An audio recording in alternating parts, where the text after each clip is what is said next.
Bonjour à toutes et à tous et bienvenue au 12h45, voici le sommaire.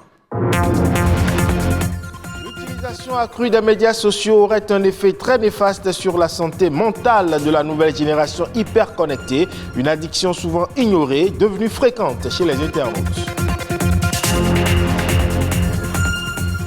Immersion dans l'univers de ces femmes spécialisées dans les techniques traditionnelles de tressage consistant à faire des nœuds avec de la ficelle, le macramé, tout savoir là-dessus dans ce journal. Et puis on parle également de ces idées reçues sur les hépatites. Beaucoup pensent que les contacts physiques et les poignées de main et les bises constituent des risques de contamination. Vrai ou faux? La réponse, c'est à savoir.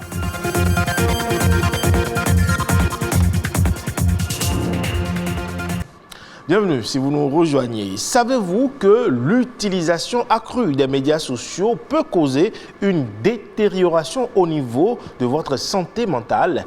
Eh bien, selon certains spécialistes, l'addiction que développent les internautes aux réseaux sociaux est source de changements de comportement pouvant affecter leur vie. Plus de précisions dans ce reportage. L'addiction fait souvent penser à la drogue ou à l'alcool.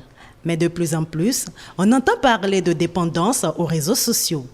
Qu'ils soient sur invitation, réservés aux professionnels ou ouverts à tous, les réseaux sociaux prennent de plus en plus de place dans notre vie. Ils s'imposent comme outil de communication et de changement. Influencer, bloguer ou youtuber sont les termes les plus utilisés.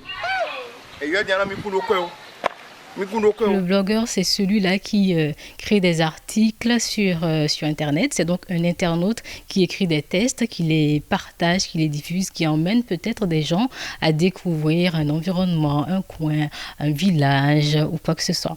Et le youtubeur, c'est également un internaute, mais lui qui crée des vidéos sur YouTube, il les partage, qui est une source de monétisation pour lui. L'influenceur, c'est cette personne-là qui est bien présente sur les réseaux sociaux et qui, de par sa personnalité, de par son statut, on va dire ça, influence les habitudes des uns et des autres et qui peut bien évidemment être porteur de l'image d'une marque. Ok.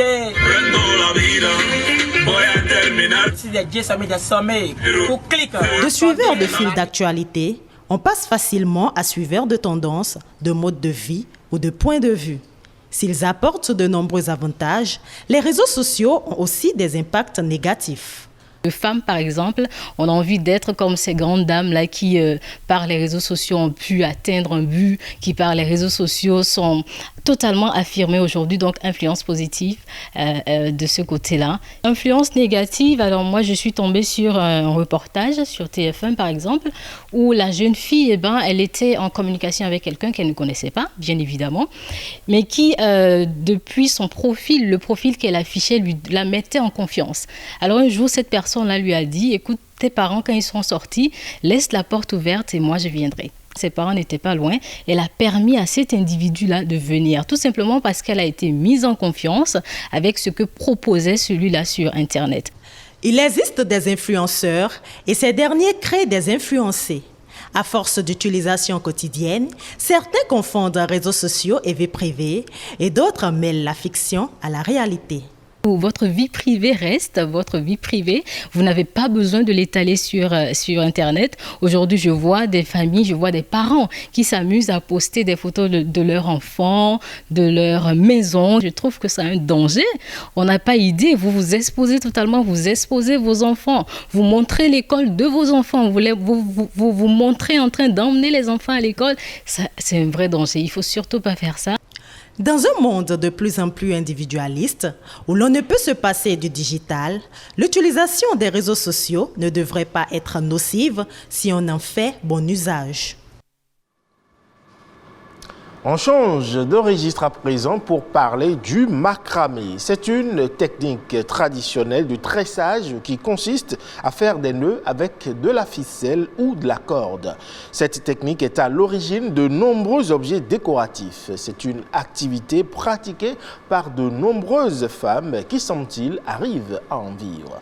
Suivons les détails dans cet élément. Vous voulez commander encore? D'accord, d'accord. Combien de sacs? 100 sacs. Dame Atta est une tisserande. Elle est dans le métier depuis plus d'une vingtaine d'années. Comme elle, nombreuses sont ces femmes qui exercent le métier de tissage artisanal. Communément appelé macramé, ce métier consiste à nouer des fibres de toutes sortes et ce, uniquement à l'aide de leurs 10 doigts. Quand tu achètes le fil, on vient, on découpe les fils. On commence à faire les petits nœuds, on fait les bras. D'abord, on fait les petits nœuds. On commence par faire l'agencement jusqu'à l'obtention de notre sac. On fait les nœuds. Quand on finit, on commence par les engencer sur le bras. Ces femmes ne confectionnent pas que des sacs. Elles fabriquent aussi beaucoup d'autres objets. On peut fabriquer des sacs, des lits picots, les fauteuils, les pots de fleurs. On fait le sac à main des femmes. On peut faire une pochette, on peut faire le sac à dos des écoliers, on fait des chaises, on peut faire le divan, tout ça là avec le fil. Dans l'exercice de ce métier, elles sont souvent confrontées à des difficultés qui émoussent l'ardeur de certaines d'entre elles. Ça fait très mal aux doigts. Ça fait trop mal à la main. Des fois, il y a des moments qu'il faut ça jusqu'à...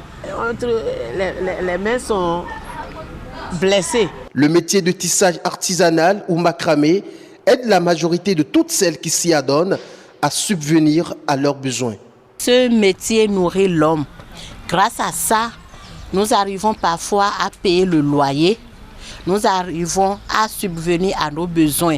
Je sais ce que j'ai trouvé dedans.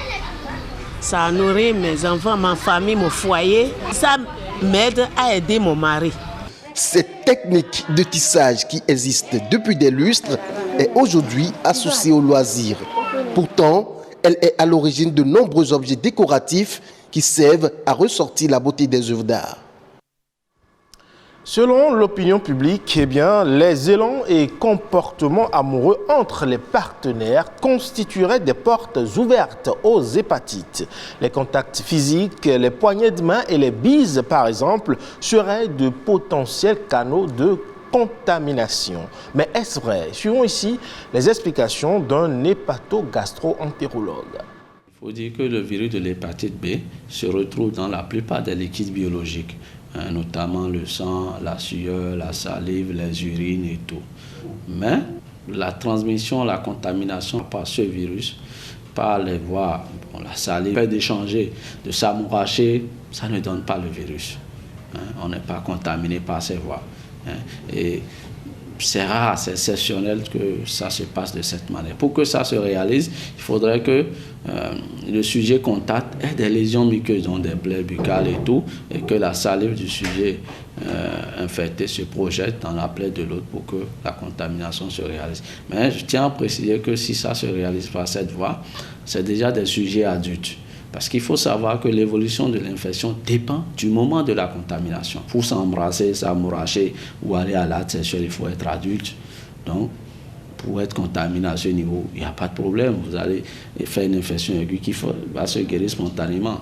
Donc, les contacts sexuels aussi, le virus est dans le liquide sexuel, mais il faudrait que le sujet qui est infecté ait une forte charge virale et que ça soit un virus avec antigène HBE positif ou que les relations sexuelles se passent pendant que la femme est en menstruation ou que la femme, il n'y a pas eu beaucoup de préliminaires et que la femme n'est pas suffisamment sensibilisée. Donc, il y a des micro-saignements pendant l'acte sexuel. C'est ces facteurs-là qui augmentent le risque de contamination. Sinon, en réalité, beaucoup plus chez nous, on est infecté par ces virus très tôt dans nos premières heures de vie, par notre mère ou bien dans l'entourage familial.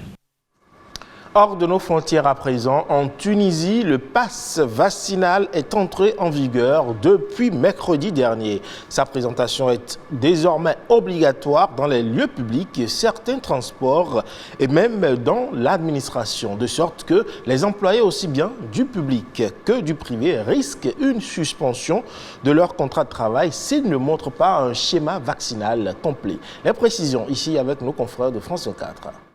Ce supermarché prépare son ouverture, comme chaque matin. Mais ce mercredi, la directrice du magasin doit s'assurer que tous les employés ont leur passe vaccinal, désormais obligatoire pour travailler. Pour obtenir ce passe, les employés d'au moins 18 ans doivent avoir reçu leurs 2 doses de vaccin ou prouver qu'ils ont pris rendez-vous. Abir Boulifi a dû convaincre les plus réticents. Des collaborateurs qui ont déjà Nous avions des employés qui avaient peur, mais finalement, ils n'ont plus eu le choix. Donc ils l'ont fait. Parce que sans passe Covid, vous ne pouvez pas entrer ici. Et le risque, c'est que le contrat de travail soit suspendu. L'association Amnesty International estime que ces sanctions prévues par le décret violent le droit du travail. Mais pour le moment, le pass a permis de booster la campagne de vaccination. La mise en place du pass était encore en rodage, comme dans le métro. Vous devez avoir votre passe vaccinal partout où vous allez. Pour le ministère de la Santé, malgré les critiques, le pass vaccinal est primordial afin d'anticiper une nouvelle vague de contamination. Chez nous, la situation épidémiologique est stable. On est content pour ça, mais quand on voit ce qui se passe chez nos voisins en face, ça se passe quand même c'est assez dur. Et en plus, il y a un nouveau variant et l'Omicron se transmet très rapidement. Donc je pense qu'on n'a plus le choix. Les autorités ont promis une certaine tolérance, notamment après les problèmes techniques rencontrés sur la plateforme Evax, qui permet de télécharger le pass vaccinal. Depuis 2 jours, elle est saturée par les connexions. Seulement la moitié de la population éligible a reçu ces 2 doses de vaccin.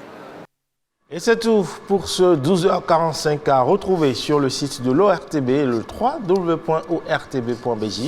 Portez-vous bien, rendez-vous à 19h45 pour le journal du soir.